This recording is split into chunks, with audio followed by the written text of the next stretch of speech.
네, 선임연구원으로 입사한 김지현입니다. 일단 제 학위 논문이랑 연구 활동 분야에 대해서 말씀을 드리고, 그다음 제가 앞으로 저희 첨단 궤도 토목본부에서 어떤 연구를 할 수 있을지 등에서 간략하게 말씀을 드리도록 하겠습니다.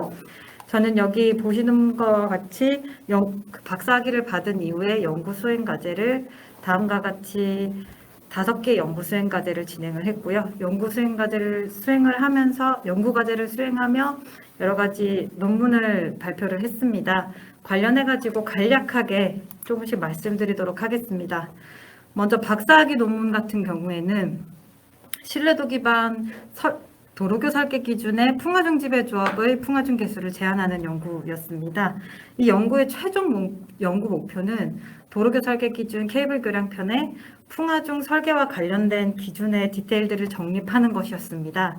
그래서 이 연구를 수행하면서 먼저 계측된 풍속 데이터를 수집하고 분석해서 신뢰도를 수행하기 위한 확률 모형을 생성을 하는 연구를 수행을 했었고요. 그리고 이 풍속 데이터를 바탕으로 시뮬레이션 기법을 이용해서 풍하중의 모형을 생성을 하고, 그리고 마찬가지로 신뢰도 해석을 위한 풍하중의 확률 모형을 생성하는 연구를 진행을 했었습니다. 그리고 이렇게 확보된 국내 주요 케이블 교량 부지에 있는 그 데이터들을 가지고 이제 실제 교량의 신뢰도 해석을 수행을 하게 되었습니다. 먼저 이제 교량의 케이블 교량 중에서 풍화중 지배조합에 의해서 단면 설계가 지배되는 부재는 바로 이 RC 주탑 부재입니다. 따라서 이 RC 주탑 부재의 신뢰도 해석 기법 개발이 필요했습니다.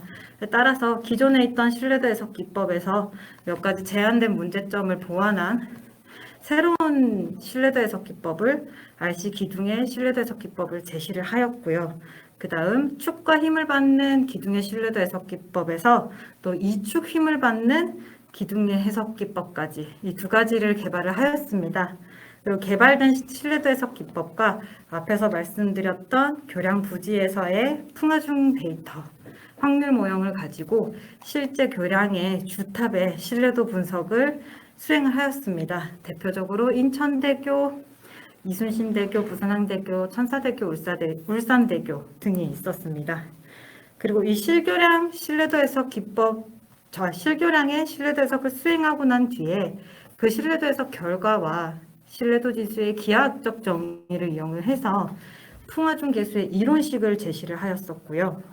이 이론식을 각각 설계 기준에 맞춰서 조정하는 과정을 통해서 적합한 풍화중 개수를 제시를 하였고요.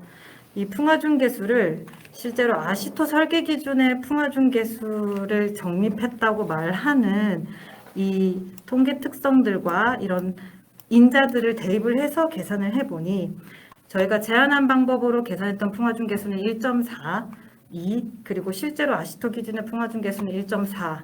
그래서 굉장히 잘 계산을 하고 있다는 것을 타당성을 확인을 하였고요.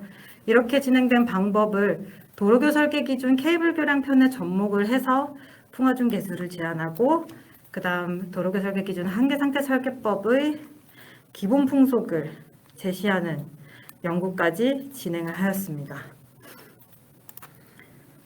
그리고 여기까지가 제 박사학위 논문 주제였고요. 박사학위 논문 연구를 수행을 하면서 병행을 했던 연구가 도로교 설계 기준 한계 상태 설계법의 코드 캘리브레이션입니다. 이건 하중 개수와 저항 개수를 결정하는 방법을 제시를 하였습니다. 하중 개수는 보시다시피 고정 하중 개수, 그리고 활하중 개수를 제시를 하였고요. 그다음 설계 기준에서 이제 제시를 하는 RC 부재의 설계 저항 개수, 그리고 스틸 부재의 저항 개수, 그리고 PSC 부재 저항 개수를 각각 최적의 저항 개수를 다음과 같이 제시를 하였습니다. 이 결과에서 도로교 설계 기준에 이제 모든 숫자들을 다 알고 아무래도 철도 기술 연구원이라 그럴 것 같긴 한데, 결과적으로 봤을 때 큰 값들이 실제 설계 기준에서 사용되는 값들이더라라는 것들을 보았고요. 그리고 이 연구에서 비슷한 각각 RC 부재나 강 부재나 PC 부재 같은 경우에 비슷한 수준의 설계 마진을 남기기 위해서는 스틸 부재 저항 계수가 조금 작아져야 된다라는 연구 결과를 발표를 하였습니다.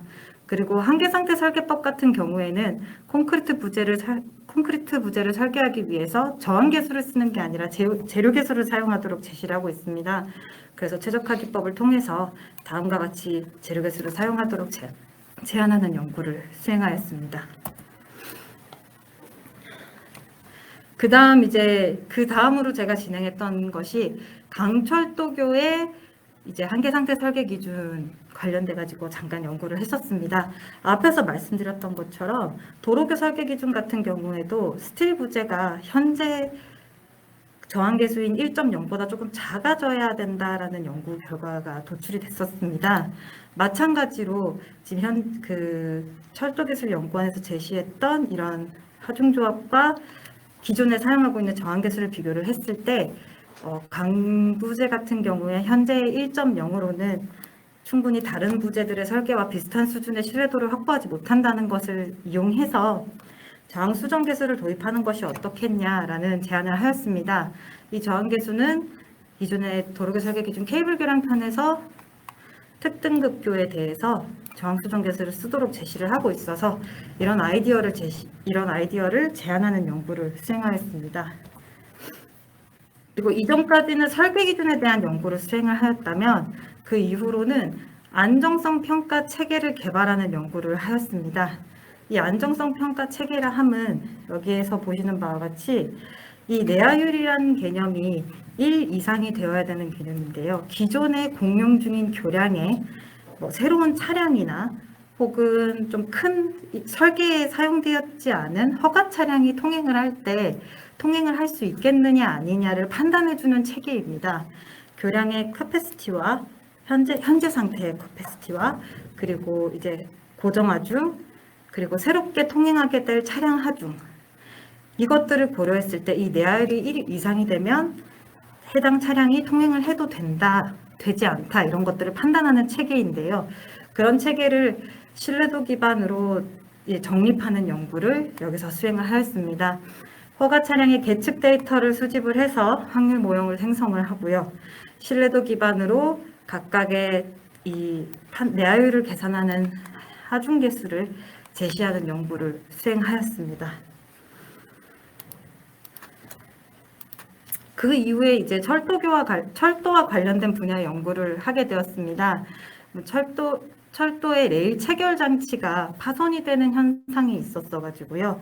그 파손 현상에 대해서 어떤 이유가 있는지 이제 필요적인 측면에서 분석하는 연구를 수행하였습니다. 기존 도시철도의 레일 체결 장치의 파손 현황을 분석을 하고 이 파단면을 분석해 본 결과 전형적인 피로 파괴라고 판단을 하고 그 다음 여기 파손이 발생하는 이 위치에서 변형률을 계측을 해서 피로 응력을 계산을 하고요. 그 다음 그 계측 데이터를 바탕으로 마찬가지로 확률 모형을 정립을 하였습니다. 그리고 이 데이터를 기반으로 하여 신뢰도 해석 관점의 피로 파괴에 대해서 신뢰도 해석을 수행을 하였습니다. 그래서 공력 연수에 따라서 신뢰도 지수의 변화가 어떻게 되는지 그리고 여기에 그림은 없지만 사이클에 따라서 어떻게 신뢰도 지수가 변화를 하게 되는지 이런 것들을 실제 계측 데이터와 함께 비교를 하면서 이런 경향성을 확인하였고요. 이 이후에 이제 연구 그룹에서 유지 관리에 관해서 이 결과들을 접목할 수 있는 연구를 진행하고 있는 중입니다.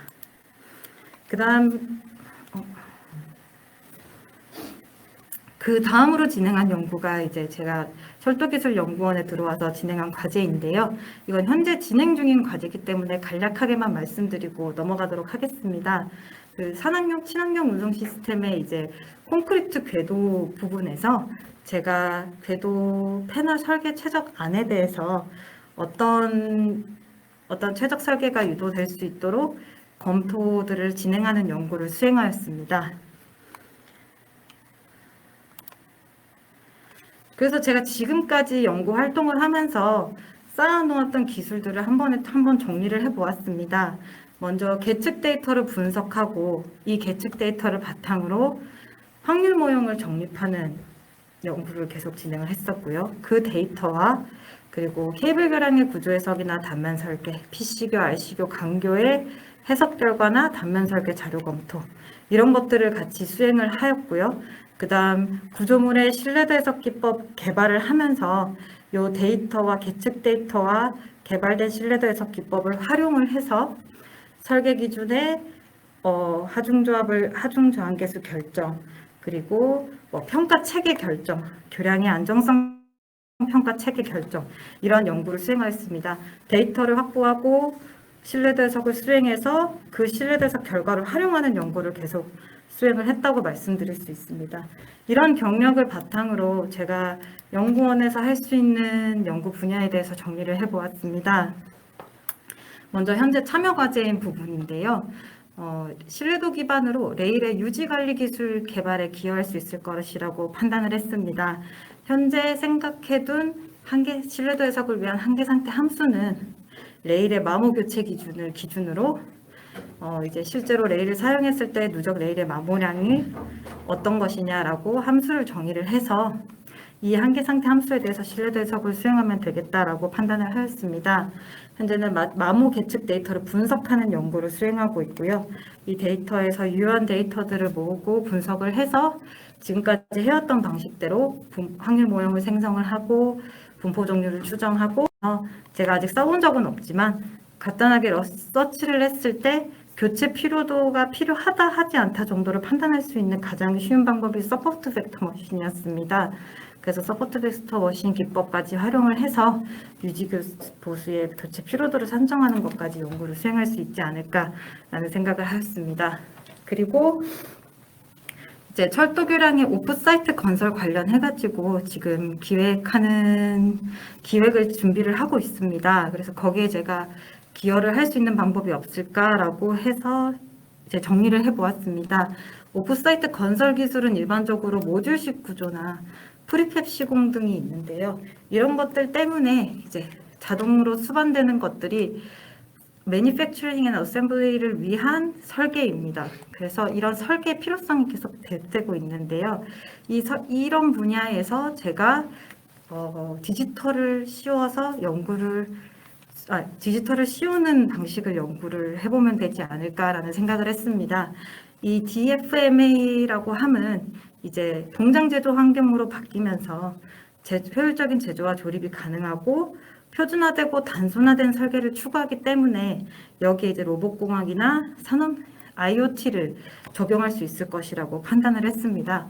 그래서 좀 산발적이지만 디지털 플랫폼을 구축을 한다던가 혹은 디지털 트윈이나 AI 기반으로 이런 설계 기술을 시뮬레이션을 할 수 있는 기술을 만들면 좋지 않을까라는 그런 좀 계략적인 생각을 해보았습니다. 실제로 런던 같은 경우에는 오프사이트 건설 적용을 하기 위해서 보시는 바와 같이 철도 노선의 교량 부분을 다 똑같은 아치교로 만들었습니다. 똑같은 아치교로 만들면서 공장에서 제조를 해서 가지고 와서 이제 시공을 하였는데요. 마찬가지로 이 프로젝트에서도 이제 단순화되고 표준화됐기 때문에 설계가 여기서도 충분히 이제 디지털화를 할 수 있지 않을까라는 아이디어를 얻게 되었습니다.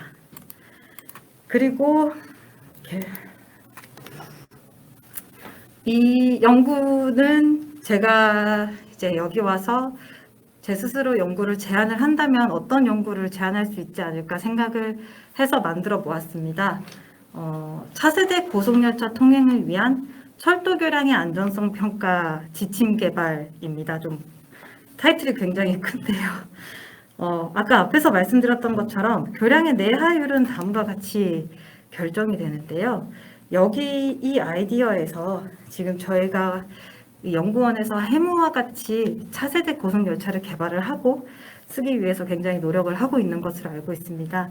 그러기 위해서 우리 인프라 부분에서는 콘크리트 궤도로 이제 자갈 궤도를 교체할 필요성이 반드시 필요하고요.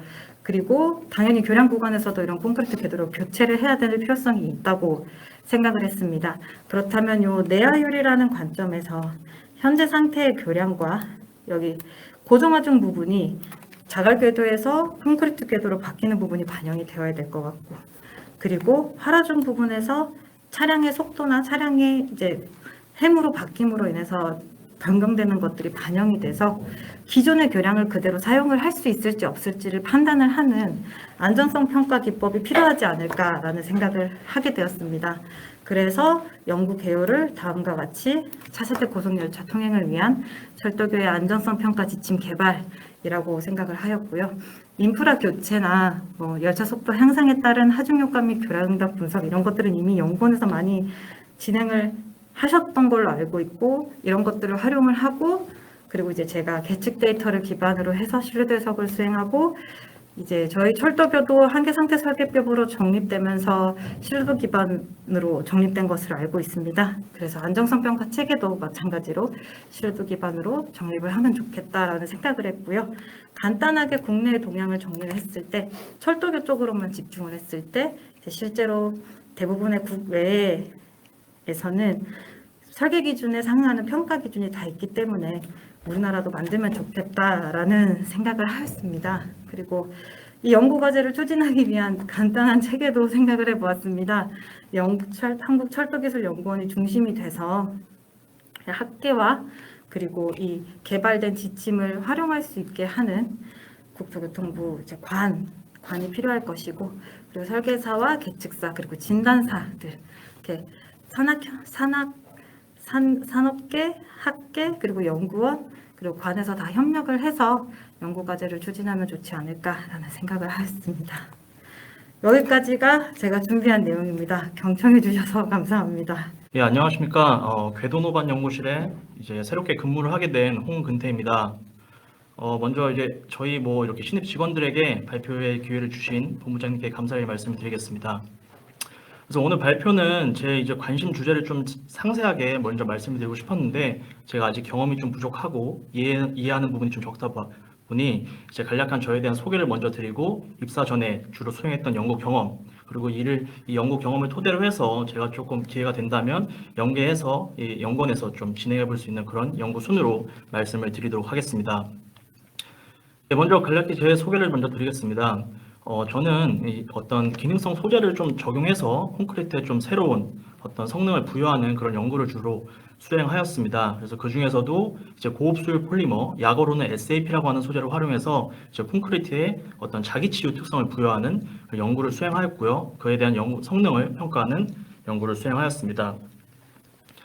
그래서 해당 연구로 석사 그리고 박사학위를 취득하였고요. 이러한 자기치유 콘크리트에 관한 연구 주제는 제가 학위 이후에도 이제 연구원 입사 전까지도 연구 책임자로 참여 연구원으로서도 계속해서 진행을 했던 과제입니다. 그래서 기타 추가적으로도 주로 어떤 기능성 콘크리트 재료 개발에 관련된 연구를 수행하였고, 관련된 연구 경험과 실적은 다음과 같습니다. 이어서 제 주된 연구 주제였던 이 자기치유 콘크리트 기술에 대해서 좀 간략히 설명을 드리도록 하겠습니다. 아시는 것처럼 이렇게 콘크리트 재료에 대한 어떤 연구 개발은 이제 어떤 시대의 요구에 따라서 계속해서 이렇게 발전이 되어 왔습니다. 그래서 고강도 콘크리트, 고성능 콘크리트, 그리고 이제 산업 부산물을 활용한 그런 SCM, 그리고 최근에는 이제 친환경 콘크리트까지 이제 연구 개발이 계속해서 지속이 되었는데요. 이제 가장 최근에 좀 중점이 되고 있는 부분이 이제 탄소 저감 등 친환경적인 부분과 지속 가능한 부분과 동시에 추가적으로 이런 콘크리트 자체에서도 추가적인 어떤 새로운 기능을 더 함께 했으면 좋겠다는 그런 취지에 따라서 이제 새롭게 연구 기술이 필요한 상황이 되었습니다. 또한 이제 또 이제 하단부의 이제 그래프와 같이 최근에 이제 콘크리트 구조물이 많이 노후화됨에 따라서 이제 유지 관리 그런 유지 보수 비용이 굉장히 크게 늘어나고 있는 상황입니다. 따라서 이러한 연구 배경에 따라서 어떤 스스로 균열을 치유할 수 있는 이런 자기치유 콘크리트에 대한 필요성이 좀 증대되고 있는 상황입니다. 그래서 이런 자기치유 콘크리트에 대한 기술은 주로 유럽을 중심으로 해외 중심으로 이제 연구개발 대형 프로젝트가 진행이 되고 있습니다. 그래서 약 2012년, 13년도부터 유럽을 중심으로 어떤 이런 치유 소재에 대한 기술, 그리고 이런 소재를 적용하는 콘크리트 응용 기술에 대한 연구가 진행이 되었고요. 국내에서는 조금 늦게 약 2015년부터 이런 연구개발 센터가 구축이 되어서 연구가 수행이 되었습니다. 그래서 최근에는 이제 국내 모두 어떤 이런 기술의 현장 적용성을 평가하고 실용화 등에 초점을 맞춘 연구가 진행되고 있는 상황입니다. 그래서 간략히 이런 제가 수행했던 SAP라는 소재를 활용한 자기치유 콘크리트에 대해서 간략히 말씀을 드리자면, 일단 자기 치유를 함은 보시는 것처럼 이렇게 균열이 콘크리트에 발생했을 때 스스로 이 균열 내부에 어떤 치유물, 어떤 물질들이 형성이 되고 그로 인해서 균열이 충전되고 궁극적으로 어떻게 투수성을 감소시킬 수 있는 그런 특성을 부여하는 것을 말합니다. 그래서 연구개발 초기에는 이제 무기계 소재 또는 뭐 박테리아, 캡슐 등의 이런 소재들이 좀 적용이 되었었는데요. 이제 제 연구에서는 이 고흡수율 폴리머 SAP라고 하는 소재를 활용해서 자기 치유 특성을 좀 부여하는 연구를 진행하였습니다. 그래서 이제 우측 하단에 보이시는 영상이 영상과 같이 이 SAP라는 소재는 약 수분 이내에 급속하게 이제 수분을 흡수해서 팽창하는 그런 특성을 갖고 있는 고분자 물질입니다. 또한 그 팽창한 이후에도 어떤 주변의 환경 조건에 따라서 흡수했던 물을 유지하거나 그리고 배출할 수 있는 특성을 갖고 있습니다. 그렇기 때문에 뭐 이렇게 자기 치유 성능으로도 적용이 되고 있고 현재에는 어떤 수축 저감 그리고 동결융의 저항성을 향상하는 방안으로도 적용이 되고 있는 소재라고 말씀드릴 수 있겠습니다. 간략하게 이렇게 SAP를 적용하되면 어떻게 이제 자기 치유 특성이 발현되는지에 대해서 설명을 드리겠습니다. 이제 우측에 보이시는 이 동영상은 제가 좀 이제 설명을 드리기 위해서 쉽게 드리기 위해서 인위적으로 그 해당 균열부에 굉장히 소재를 좀 다량으로 많이 넣은 그런 영상입니다. 그래서 실제로는 이렇게 다량으로 집어넣지는 않고요. 그래서 보시게 되면 이제 균열이 발생함에 따라서 이런 SAP라는 소재들이 균열부에 자연스럽게 노출되게 되고 외부로부터 이렇게 물이 유입됐을 때 유입된 물을 좀 흡수해서 급속하게 팽윤하게 되는 그에 따라서 이제 균열을 좀 실링하는 효과가 발현되는 그런 단기적인 급속한 일단 치유 효과가 발현되게 됩니다. 또한 이제 재령 초기부터 장기적으로는 보시는 것처럼 이제 1차적으로 배합소를 흡수해서 이 SAP라는 존재들이 콘크리트 내부에 위치하기 때문에 1차적으로는 이런 흡수했던 물을 주변부에 다시 공급해줌에 따라서 보시는 것처럼 이렇게 수축 등을 재령 초기에 발생할 수 있는 수축을 크게 저감을 시킬 수 있고요. 이후에는 이제 균열이 발생한 이후에도 이런 팽윤 그리고 수분 공급 이런 거동을 반복적으로 함으로써 이제 균열부에 어떤 치유물을 형성하는 그런 장기적인 균열 충진 효과를 발현할 수 있게 됩니다. 이제 연구의 전반적인 목적과 범위를 말씀드리면 이제 뭐 비단 이게 지금 제가 이 학위논문 주셨던 자기 치유 콘크리트에 국한되는 것은 아니고요. 저는 이제 주로 제가 수행했던 모든 그런 콘크리트 재료 개발과 관련된 연구를 다음에 어떤 일련의 과정으로 보통 진행을 하였습니다. 그래서 어떤 요구되는 성능을 평가해서 최적의 이런 소재를 선정하고 이런 새로운 소재들의 콘크리트에 적용되기 위해서는 어떤 내부에서 어떤 분산성과 그에 따른 어떤 작업성 손실을 확보하는 것이 굉장히 중요합니다. 그래서 그런 부분을 좀 제어를 해서 배합 기술을 확보했고, 특히 이 해당 기술 같은 경우는 새롭게 개발되는 이런 재료다 보니 정형화된 어떤 성능평가 기법이 만들어지지 않았던 상황이었습니다. 그래서 좀 어떤 성능평가 기법들을 수립하고 다양한 성능평가 방법을 좀 적용해서 다각도에서 이런 성능을 검증하였고요. 마지막으로는 이제 뭐 수학적으로 이제 성능을 예측할 수 있는 모델을 제안하고 이제 현장 적용 부자 수준 이상으로 현장 적용성을 좀 평가하는 연구를 진행하였습니다. 그래서 간략히 좀 연구 결과를 간략하게 말씀을 먼저 드리겠습니다. 그래서 앞서 보여드렸던 그 메커니즘과 같이 이렇게 급속한 치유 효과에 대해서 먼저 말씀을 드리자면 아까 보셨던 동영상과 같이 그 균열부에 있던 SAP 입자들이 외부로부터 물이 이렇게 유입될 경우에 급속하게 팽윤함에 따라서 약 5분 이내에 이렇게 균열을 통해 유출되는 유량이 급속하게 감소되는 부분을 확인하실 수 있습니다. 반면에 이제 검은색의 이렇게 기준시편 이런 SAP라는 소재가 들어가지 않은 콘크리트의 경우에는 이제 시간에 따라서 계속해서 유출되는 유량이 변화가 없이 일정한 부분을 이렇게 확인하실 수 있습니다. 그래서 뭐 균열폭과 함량에 따라서 다양히 뭐 이렇게 실험을 진행하였는데요. 뭐 대표적으로 막 균열폭이 0.3mm 기준으로 했을 때 약 뭐 5분 이내에 이럴 때 관통 균열을 통한 유출 유량이 최소 50% 이상 이렇게 급격하게 감소할 수 있다. 이런 부분을 좀 투수성 관점에서 실험적으로 분석을 해보았습니다. 또한 이제 이런 실험 결과에 좀 타당성을 검증하기 위해서 다양한 좀 이미지 그런 측정 기법을 도입하였습니다. 그래서 이 보시게 되면 실제 이 엑스레이 CT를 활용해서요, 이 콘크리트 내부에 발생한 이 균열 내부에서 이제 물이 유입되기 전후에 이미지를 측정하였습니다. 그래서 보시게 되면 이 균열부에 위치한 SAP 입자들이 수분을 흡수해서 균열 내부에서 이렇게 급속히 팽윤하는 거동을 시각적으로 확인할 수 있었고, 이러한 연구 결과를 토대로 해서 기존 뭐 투수 시험 결과라든지 다양한 이런 급속적인 효과를 다방면으로 검증할 수 있었습니다. 다음으로는 이제 좀 단기 정화 성능에서 간략히 말씀드리겠습니다. 일반적으로 이제 콘크리트 구조물은 이제 외부에 노출된 콘크리트 구조물은 강우에 의해서만 좀 이렇게 간헐적으로 수분을 공급받는 그런 수분 건조 반복 조건이라는 그런 간헐적인 수분 공급 조건에 노출되어 있습니다. 따라서 이제 실제적으로 이 어떤 현장 적용성 등을 평가하기 위해서 이제 타설 직후부터도 어떤 다양한 노출 조건에 따라서 어떻게 이제 양색 조건에 따른 뭐 역학적 성능의 발현 특성을 좀 분석해 보았고요.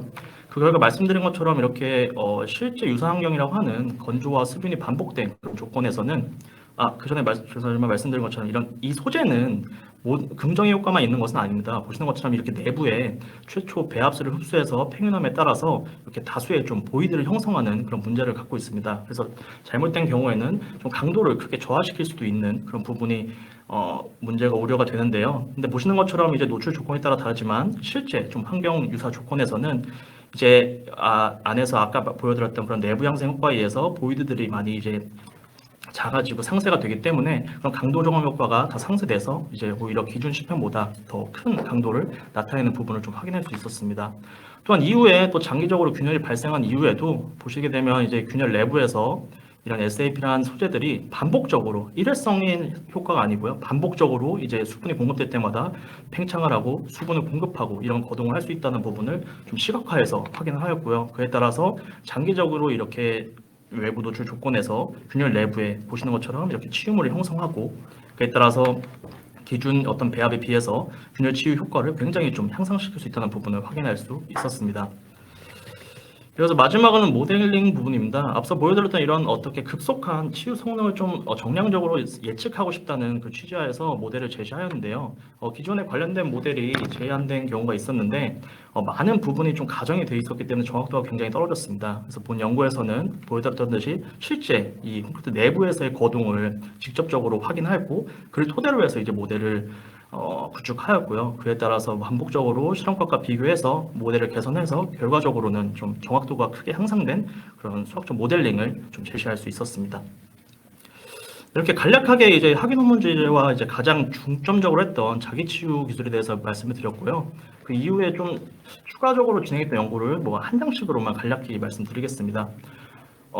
이제 CRCT라고 이제 철도에서도 연속 철근 콘크리트 그런 궤도가 있는 것으로 알고 있는데요. 이제 중부고속도로 이제 30년 이상 공용 중인 구간에 가서 실제적으로 어떤 균열 상태와 균열로부터 이제 발생한 어떤 철근 부식, 그에 따른 어떤 장기 공용성을 조사하는 그런 연구를 수행했습니다. 그래서 어떤 포장 상태에 따라서 건전부, 파손부로 구간을 나누고 해당 부분마다 이제 균열로부터 어떤 거리에 따른 내부의 어떤 수평 균열 등 내부의 결함 그리고 철근 부식이 어떻게 균열로부터 이제 진전이 되는지에 대해서 실험적으로 분석을 해보았고, 그래서 총 11개국에서 32개 코어를 채취해서 정량적으로 분석을 해보았는데, 이제 연구 결과를 종합적으로 말씀드리자면, 이제 포장 상태 관계없이 이 철근 부식은 이 횡방향 균열로부터 약 70mm 이내에서만 좀 유의미하게 나타났다는 부분을 확인할 수 있었습니다. 그래서 이를 통해서 봤을 때 이제 보통 이렇게 도로의 경우에는 제설제 등이 많이 풀어지기 때문에 오히려 철근 부식의 위험도가 높은데요. 제가 정확히 이해하는지 모르겠지만 이제 철도의 경우에는 제설제가 그렇게 사용되지 않을 것이라고 저는 생각하고 있습니다. 그래서 아마 뭐 경부 고속철도 2호선 등의 이제 2단계 이렇게 연속철 궤도가 이제 적용된 걸로 알고 있는데요. 좀 장기적인 공용성 측면에서 조금 우수하지 않을까 이렇게 예측을 한번 해보았습니다. 그리고 기타 어떤 뭐 보강제에 따른 거동 등을 평가한 경험이 있습니다. 그 밖에도 뭐 이렇게 저는 뭐 탄소 나노 소재 등 어떤 새로운 재료들을 좀 적용해서 뭐 콘크리트에 좀 새로운 성능을 좀 부여하는 그래서 그런 성능 등을 평가하는 실험을 진행했고요. 그에 따라서 뭐 이 복합 재료 자체로서의 어떤 그 센싱 성능을 갖는 그런 성능에 대한 분석을 했고 어떤 뭐 철근 대체제로서 이 그물망이라는 인장 보강제를 사용했을 때 어떤 휨, 그리고 부착 고등에 대한 평가를 진행했고, 뭐 다양한 이런 복합 재료들의 어떤 그런 작업성, 유변 물성을 확보하는 그런 분석을 하는 연구들을 주로 수행을 하였습니다. 이렇게 조금 길지만 제가 여태까지 조금 주로 다루었던 연구에 대해서 말씀을 드렸고요. 이제 이런 내용을 조금 연계해서 제가 세세하게는 말씀 못 드리고 좀 아이디어식으로 이렇게 한번 연결을 해보면 어떨까 해서 관심 주제를 좀 설정해 보았습니다.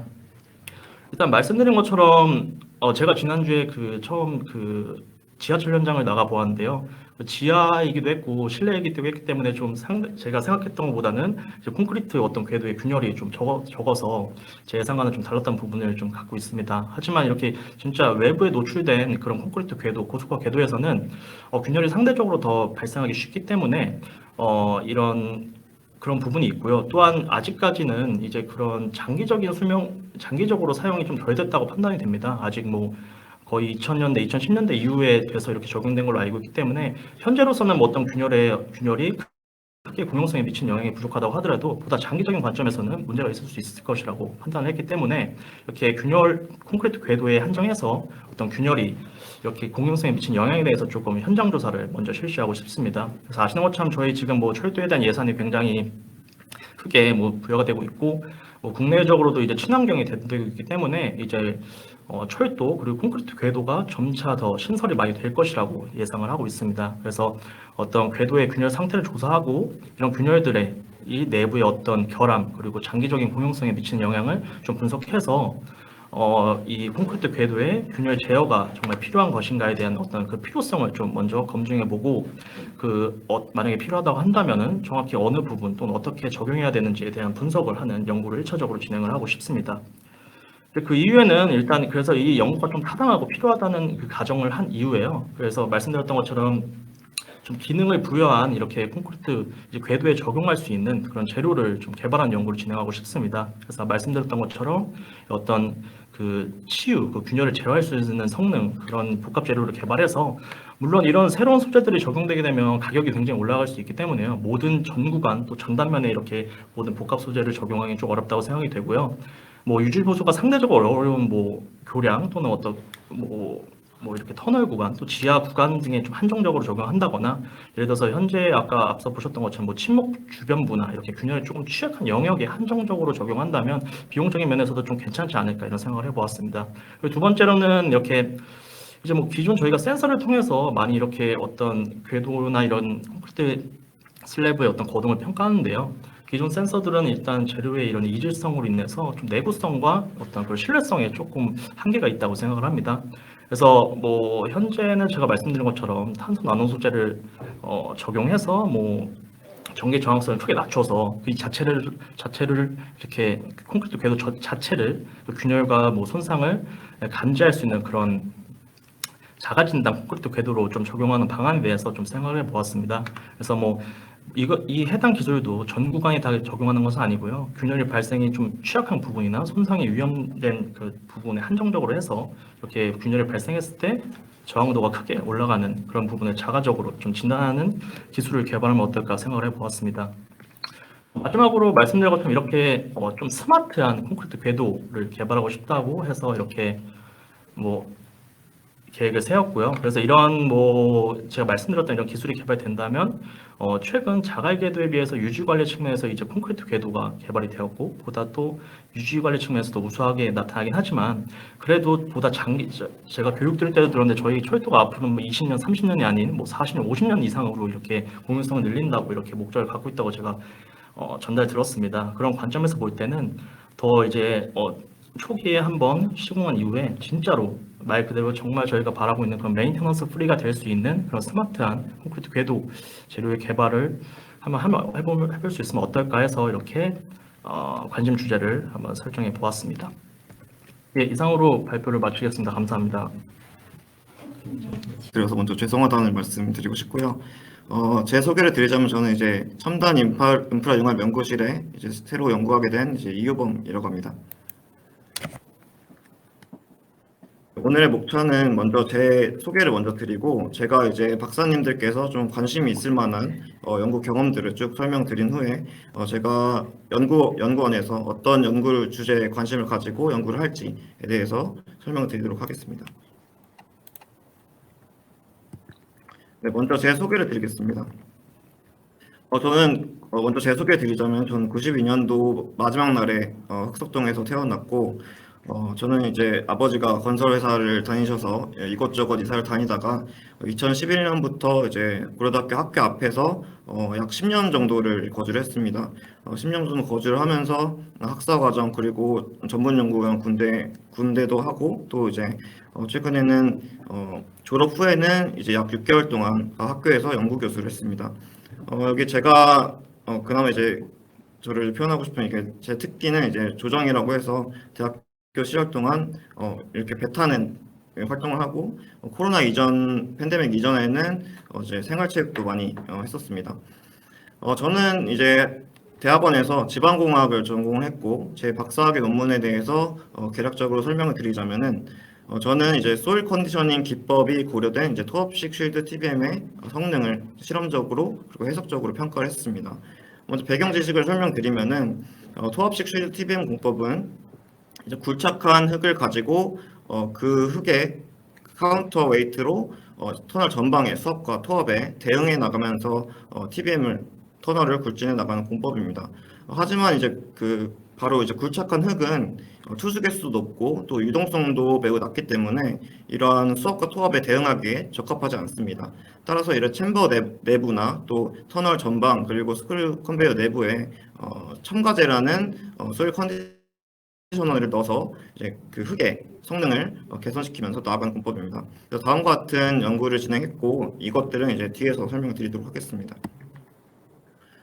제가 학위 과정 그리고 박사 과정 동안 수행한 주요 연구 프로젝트들입니다. 저는 해저터널 연구단이나 뭐 지방안전연구단 또 이제 스마트 시티 사업단, 스마트 건설 사업단 같은 국가 R&D에 참여를 해서 연구를 수행을 했고 또 이제 국가 R&D 외에는 철도에서 이제 대피선 건설 관련 위탁 연구를 했었고 건설원에서는 이제 동결토 관련 연구들을 수행했습니다. 또 박사과 과정 중에는 여러 학회에서 연구 용역들이 있어서 용역들을 주로 수행을 했습니다. 주요 수행 연구들은 이제 터널이나 또 사면, 노반 관련해서 연구를 수행했고 또 연구 방법론적으로는 머신러닝이나 리스크 분석, 신재생 에너지 관련 연구들을 수행했습니다. 또 이제 주요 수행 연구 주제로는 다음과 같이 터널 공학이나 지하 공간, 또 사면 안적, 수채석, 머신러닝, 리스크 분석들이 있는데 오늘 제가 말씀드리고 싶은 부분은 이제 그 지반 계량 공법 부분과 또 터널 지하 공간 구축 그리고 지방 공학 수채석 부분에 대해서 경험을 쭉 말씀드리도록 하겠습니다. 주자별 연구 경험입니다. 먼저 지방 계량 공법 관련해서 연구들을 수행했습니다. 먼저 그 연약 지방 계량이라고 해서 항만 등을 건설할 때 이제 준설을 하게 되는데 이제 준설의 효율을 증대시키기 위해서 여러 이제 연직 배수제들을 설치하게 됩니다. 그래서 첫 번째로 이제 제가 대학원 입학해서 수행했던 연구들이 이러한 이제 자중 안밀 실험, 연직 배수제들이 이제 삽입이 되어서 이제 안밀을 촉진시키는 이런 공법들에 대해서 실험적으로 또 이론적으로 연구를 수행했었습니다. 그 다음으로는 이제 그 앞서 말씀드린 연직 배수제는 샌드 드레인이라고 해서 모래 재질로 그 안밀을 촉진시키는 배수를 촉진시키는 공법인데 이것을 이제 발전시켜서 이제 PVD라고 해서 토목 섬유를 이용해서 배수로를 만들어서 이런 성능들을 비교하는 연구들을 수행했습니다. 이런 연구들은 이제 철도가 만약에 이제 연약 지반에 배수되게 되면은 이제 이런 치마 거동에 대해서 토목 섬유를 어떻게 활용해서 치마를 억제시킬 수 있을지에 대해서 연구를 할 수 있을 것이라고 생각됩니다. 다음의 지방 계량 공법으로는 인공 동결 공법입니다. 제가 입학하고 이제 2015년, 16년부터 해저터널 연구단이라는 연구단 하에서 인공 동결 공법에 대해서 연구를 했는데 먼저 인공 동결 공법에 대해서 간략히 설명을 드리자면 인공 동결 공법은 급속 동결 공법과 또 완속 동결 공법으로 크게 대별됩니다. 그래서 급속 동결 공법은 이제 마이너스 180도 이하의 그 냉매를 가지고 이제 순환시키는 것이 아니라 주입하고 배출시켜서 지방과 열교환시켜서 급속으로 하루에서 5일 사이에 급속으로 지방을 얼리는 공법입니다. 그래서 이러한 급속 동결 공법은 아무래도 이제 냉매를 계속 소모하기 때문에 비용이 많이 들고 대신에 냉매의 온도가 낮기 때문에 초기 동결에 매우 적합하다고 할 수 있습니다. 이와 반대로 이제 완속 동결 공법이라고 해서 그보다 온도가 높은 브라인 등의 냉매를 활용해서 오랜 기간 동안 이렇게 순환을 시킵니다. 순환을 시켜서 열교환을 하는데 이는 이제 그 냉매가 이제 손실이 없다면은 전기료 말고는 추가 비용이 없기 때문에 동결 유지에 되게 적합한 공법이라고 할 수 있습니다. 그래서 이 공법들을 왜 해저터널 연구단에서 수행을 했냐면 이제 해저터널을 시공하게 되면은 이렇게 복선으로 터널을 만들게 되는데 이런 그 복선 터널의 사이에 이제 대피선을 필수적으로 만들어야 됩니다. 하지만 이런 연결구를 시공할 때 가장 이제 응력 집중도 많이 발생하고 또 고수압 조건이기 때문에 위험한 그 시공 과정이라고 할 수 있습니다. 따라서 그 그라우팅이나 집안에 얼리는 보강공법을 활용해야 되는데, 그라우팅 같은 경우에는 이제 해저나 하저기 때문에 유속이 발생함으로 이제 그라우팅에 손실이 있어서 이런 동결관들을 삽입해서 집안에 급속하게 얼리는 공법들이 대부분 사용되고 있다고 합니다. 그래서 이런 급속 동결 공법에 대해서 이제 고압 조건에서 동결 챔버 실험, 또 이제 그 여러 이제 해안가들 가서 이제 집안을 실제로 얼려보는 이런 연구들을 진행을 했었습니다. 다음의 지방 계량 공법은 그라우팅 공법 중에서 컴팩션 그라우팅 공법이라고 해서 이제 집안 함몰이 그 4, 5년 전에 좀 이슈가 됐었는데, 이런 집안 함몰을 어떻게 하면은 완화시킬 수 있을지에 대한 연구들을 진행했었습니다. 그래서 컴팩션 그라우팅 공법은 이제 저 낮은 슬럼프치의 그라우팅들을 집안에 압입해서 집안의 공급들을 줄이는 공법입니다. 그래서 이런 공법들을 원래는 한 공당 하나씩 시공을 했었어야 되는데, 이것을 한 번에 3-4공씩 여러 공 주입할 수 있는 공법을 개발하였고, 또 이런 공법들은 이제 원래는 수작업으로 품질을 관리했었는데, 이것들을 이제 디지털화 시켜가지고 최근에 이제 2019년에 건설 신기술을 받은 기술을 개발한 적이 있습니다. 이런 개발을 통해서 여러 이제 현장에서 뭐 인천 영종대교 북단이나 또 경기도 안성 지방에서 점성토 집안이나 사직토 집안에서 공법들의 실증 적용성을 확인한 경험이 있습니다. 다음으로는 이제 터널공학 주제입니다. 먼저 나툼 공법, 이제 드릴링 블라스팅 공법 관련 연구입니다. 먼저 왼쪽에 있는 것은 이제 철도내에서 위탁까지로, 급행화 위탁까지로 이렇게 수행한 연구 과정인데, 이제 본선이 있으면은 이제 급행화를 시키려면은 부본선들을 철도 운영 중에 설치를 해야 됩니다. 이런 설치 운영에 대해서 1년에 그 확폭이나 또 단선 터널 등을 이제 추가로 시공하는 프로세스 등에 대해서 수체적으로 안정성을 분석을 하였고, 또 여러 이제 리스크 시나리오들을 분석을 해서 전문가들의 이제 설문조사 등으로 분석을 해서 각 리스크 사건별 위험도를 정량을 한 경험이 있습니다. 또 오른쪽에 나타난 그림은 이제 제가 입사하기 전에 석사 과정을 이제 지도하다가 온 것인데, 최근에 이제 나툼 터널을 시공하다 보면은 토피고가 낮을 경우에 상부에 이완하중이 걸리게 되는데, 이런 이완하중 기법들은 이제 일반적으로 테레작의 이론식을 쓰거나 또 GLI의 선정식을 쓰는 이제 여러 경험적인 데이터들이 있는데, 이것들이 좀 과다 선정이 되고, 또 과다 선정이 되면은 터널 라이닝이나 이런 럭볼트 등의 이제 과다 설계가 이루어지기 때문에 이걸 줄이기 위해서 이제 DM과 또 FDM을 연계하는 방식으로 수체해석 기법을 또 개발을 하고 있었습니다. 다음으로는 이제 TBM 관련 연구입니다. 이것은 제가 박사학위 때 한 것이고, 소일 컨디셔닝, 앞서 말씀드린 소일 컨디셔닝 관련 연구들입니다. 먼저 이제 현대건설 현대건설에 있는 이제 보유하고 있는 이제 TBM 굴침모사 실내 시험 장비를 이용해서 말씀드린 첨가제의 투입 정도에 따라서 TBM에 걸리는 로드, 또 TBM 마모, 또 배토되는 버력들의 워커빌리티에 대해서 분석하는 실험을 수행했었습니다. 또 다음으로는 이제 컨디셔닝된 이 흙들의 유동학성 특성에 대해서 실험 장비를 개발을 해서 분석을 하고, 이를 어떻게 챔버 내에서 관리할 수 있을지에 대한 방안을 제시한 바가 있습니다.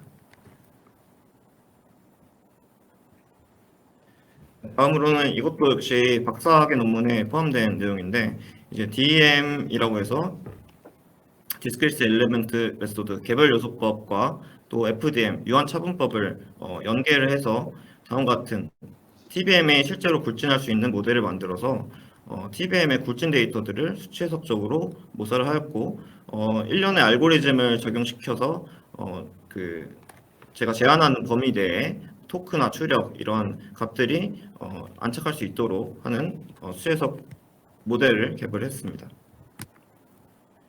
다음으로는 이제 지방공학 관련해서 제가 여러 과업들을 하면서 수치 해석을 진행한 내용들을 말씀드리겠습니다. 먼저 이것은 작년 여름쯤에 수행했던 내용인데, 원주 강릉선에 평창 터널이 있는데 이제 이 부분에서 이 18년도 10월 당시에는 약 15mm 정도의 윤기가 발생했었습니다. 현재는 제가 알기로는 25mm 정도까지 윤기가 발생한 것으로 아는데, 이런 윤기가 발생해서 이 원인을 분석하고 또 보강을 했을 때 어떻게 효과가 되는지, 또 보강 공법을 제안하는 용역들을 한국터널지하공관학회에서 수행했었습니다. 여러 이제 지질 조사하고 지반 조사한 결과로 이제 평창 터널의 윤기 발생 원인이 어느 정도 밝혀졌는데, 말씀을 드리자면은 먼저 이제 그 윤기가 발생한 구간에 이제 파쇄대가 있었고, 또 이 터널은 낮은 터널이기 때문에 발파를 진행하게 되면 이런 파쇄대를 더 건드려서 더 열화대가 발생하게 됩니다. 또 이제 지하수가 있을 경우에 지하수는 이제 터널에 부력을 발생시키기 때문에 이 열화가 계속 진행되고, 또 부력이 발생한 이 원인 때문에 점점 그 압축력이 작용해서 터널 노반에 윤기가 발생해왔다라는 결론이 나게 되었습니다. 이러한 이 윤기를 먼저 재현하기 위해서 이제 FDM 모델링으로 윤기를 파쇄대를 모사를 해서 윤기를 재현하였고, 또 나트메 발파에 의한 열의 영향을 모사하여 이제 열화 정도에 따라서 얼만큼 치마가 계속 진행이 되는지, 윤기가 계속 진행이 되는지 분석을 하였고, 또 이제 여러 이제 보강 패턴들을 제시를 해서 로포트를 보강했을 때 보강 효과가 얼마큼 되는지에 대해서 보강 방안을 제시한 연구를 진행을 했었습니다. 두 번째 그 용역을 수행하는 것은 이제 그것도 박사 후 과정 때 수행한 것인데, 최근에 이제 20년도 3월에 부전 마산 복선 터널에 이제 낙동 터널에 붕괴가 발생했습니다. 붕괴가 발생해서 이 터널 자체가 아예 매몰이 됐는데, 이런 매몰에 의한 원인은 현재도 지금 시집이 입고 있지만, 이런 붕괴를 빨리 복구해야 되기 때문에 실제로 그 동결공법을 적용을 해서 아예 이 구간들을 개착해버리는 이런 지금 상황이 있습니다. 그래서 이 동결공법과 또 이 개착공법에 대해서 수치해석 모델링을 진행했었습니다. 그래서 다음과 같이 이제 역학해석 모델을 만들고, 또 이제 동결을 하게 되면은 이제 집안이 팽창하게 되면서 요 디월이나 이 링빔에 스트레스나 또 변이들을 주게 됩니다. 이런 변이들을 예측하고 동결을 얼마 정도 해야 되는지에 대해서 다음과 같이 분석을 수행했던 적이 있습니다. 다음으로는 이제 격자형 공간 관련해서 해석한 것인데, 격자형 공간이라고 하는 것은 안반들을 그 방처럼 굴착을 해서 이제 그 안반으로 지지하는 암주랑 그리고 여러 방들을 만드는 지하 공간들을 만드는 공법입니다. 이런 지하 공간을 순서를 어떻게 굴착하는지에 따라서 천단부가 어떻게 침하되는지, 또 암주 부분에 어떤 응력들이 걸리는지에 대해서 분석을 한 경험이 있습니다. 네, 제가 경험한 연구들을 쭉 소개해드렸고, 제가 이제 연구원에 입사를 해서 어떤 연구들에 관심이 있는지에 대해서 설명을 드리겠습니다. 먼저 제가 이제 지금 현재 수행하고 있는 내용들인데, 디지털 트윈 기반으로 이제 스마트 유지 관리, 철도 시설물을 유지 관리하는 구현 기술들입니다. 그래서 먼저 이제 BIM 정보와 그리고 또 기존의 시설 정보들, 또 이제 여러 이제 그 디지털 트윈화가 되면은 디지털 트윈 공간에서 여러 물리적인 현상들을 구현해야 되기 때문에, 이런 시설물의 건전성을 평가하거나, 또 이제 건전성이 어떻게 될 것인지에 대한 예측 물리 모델링, 또 마지막으로 이제 유지 관리를 할 때 이것을 개량해야 될지 또 고수 보강해야 될지라는 이런 모델링에 대해서 모든 것이 종합된 플랫폼을 구현하는 것이 목표입니다. 그래서 단기적인 목표로는 이제 오송 시험선에 대해서 전체적인 이제 디지털화를 통해서 디지털 트윈 실증 플랫폼을 구축하는 것이 목표고, 이렇게 구축하게 되면은 이런 디지털 전환에 대해서 이제 고도화를 시키기 위해서 게임 그래픽이나 물리 엔진을 활용해서 추가적인 연구를 진행할 예정에 있습니다. 다음으로 관심이 있는 기술들은 조금 이제 아시는 분들은 아시겠지만 에너지 수학 기술을 좀 적용을 해서 궤도 구성품들을 개발하고 싶습니다. 이제 에너지 수학 기술이라는 것은 약 10년 전부터 좀 얘기 많이 나온 내용인데 이제 철도를 운영할 때 주변에서 나오는 작은 에너지들을 다 수학을 해서 여러 그 철도 운영에 도움이 되도록 전기를 공급하거나 이렇게 하는 것입니다. 그래서 지금 현재 개발된 기술 수준을 보면은 뭐 철도에 열차에 동력을 주거나 이런 큰 에너지는 발생시키지 못하고 제가 생각하기에는 스마트 센서나 이런 헬스 모니터링 등을 운영하는데 이제 쓴다면은 여러 이제 추가적인 에너지원을 공급하지 않고 자동으로 이제 유지 관리 센싱을 할 수 있지 않을까라는 생각을 해봤습니다. 그래서 실례로는 뭐 여러 앞전 소재나 또 이제 전자기 에너지를 쓰거나 또 지열 에너지, 풍력 에너지를 쓰는 것으로 지금 분석이 되고 있고 또 여러 그 음향 에너지도 활용되는 것으로 생각하고 있습니다. 그래서 뭐 터널 내부나 이런 부분에 이런 에너지 수학 패널들을 부착을 시켜서 모듈화 시켜서 부착을 시킨다면은 이런 부분에 대해서 좀 기술 개발할 수 있지 않을까 싶습니다. 마지막 부분은 이제 최근에 윤석열 당선인이 대통령이 되게 되면은 여러 철도 기존 시설 인프라들을 지어할 계획들을 많이 세우고 있습니다. 대표적으로는 경인선이나 경원선 경부선 등을 지어하고 또 서울 내 10개 이제 차량 기지들을 다 지어할 생각을 하고 있습니다. 또 GTX 라인도 지금은 이제 확정이 된 건 아니지만 DEF 라인들이 또 신설된다고 그 얘기가 있습니다. 그래서 이러한 많은 이제 철도 인프라들의 지하 수요에 대처 가능한 공법들을 개발을 하고 싶습니다. 예를 들어서 이제 기존 선을 운영 중에 어떻게 지어할 수 있을지 또 뭐 이런 그 GTX를 건설하기 위해서는 이제 TBM 공법의 고도화가 또 중요하기 때문에 이런 관련 연구들을 계속 진행을 하고 싶습니다. 네, 제가 준비한 것은 여기까지고요. 네, 짧은 시간 경청해 주셔서 감사드립니다.